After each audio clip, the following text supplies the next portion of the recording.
Google, i-inform ka, pero ang Bible, itatransform ang iyong buhay. Na ang Biblia is not just informational but transformational. Magkakaroon ng metamorphosis, complete change. Yung dating Rachel, hindi na ngayon. Yung dating Stephen, hindi na ngayon. Because the Bible is not just true, it is the truth. Lagi kong binabanggit sa atin, mga kapatid, na tayo po bilang tao, tayo ay composed ng tatlong aspect, body, soul, and spirit. You don't just have a spirit. You are a spirit being. And as a Christian, as a believer of Jesus Christ, watch this. You are operating in the supernatural. You must operate in the supernatural. So in the natural, when you read a pocketbook, bumasa ka ng libro, may natututunan ka, may pumapasok sa isip mo. So when you read the Bible on the natural basis, posibleng mayroon kang matutunan. Kasi hindi naman lahat na nagbabasa ng Bible ay binabasa siya for supernatural purposes.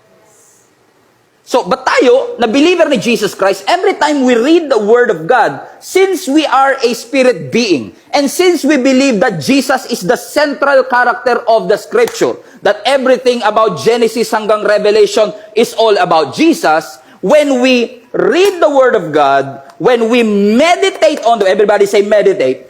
When you meditate on God's Word, watch this, when you meditate on God's Word, the meditation will bring the revelation. So, hindi sapat na basahin mo lang. Everybody can read it. Yes. But I want to challenge you, don't just read it. Meditate it. Yes. Study it. Question. Sino sa inyo tumingin sa salamin kanina? O pagkagising nyo, lahat tayo tumitingin sa salamin. Right? So, most likely, kabisado mo ang iyong muka. Question. Lagi kang tumitingin sa salamin. Pero anong haba ng ilong mo? Do you know? Ano ang lapad ng noo mo? Do you know? Because we always look at it, but we never bother to measure it. So, posibleng lagi mong tinitignan, pero hindi mo talaga sinasaliksik. Is this making sense? So, posible na binabasa mo, posible pa ngang memorize mo, pero hindi porket memorize mo, ay nabago ka nito. Kaya walang transformation, kasi binasa lang, hindi nag-meditate, kaya walang revelation. Always remember this. Information will never bring revelation.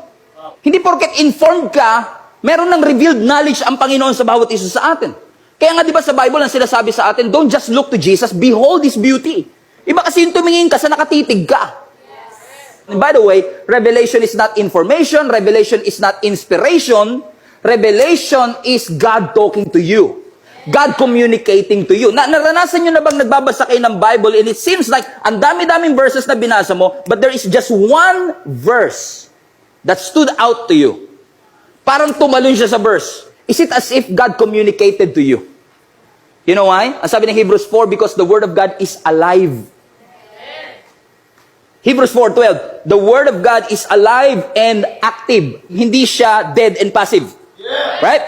So it is alive and active. It is sharper than the sharpest two-edged sword, cutting between the soul, the spirit, between the joints and the marrow. So ibig sabihin, every time you meditate, every time you read the Word, at nagkaroon ng revelation, it affects your soul, it affects your spirit, it even affects your body.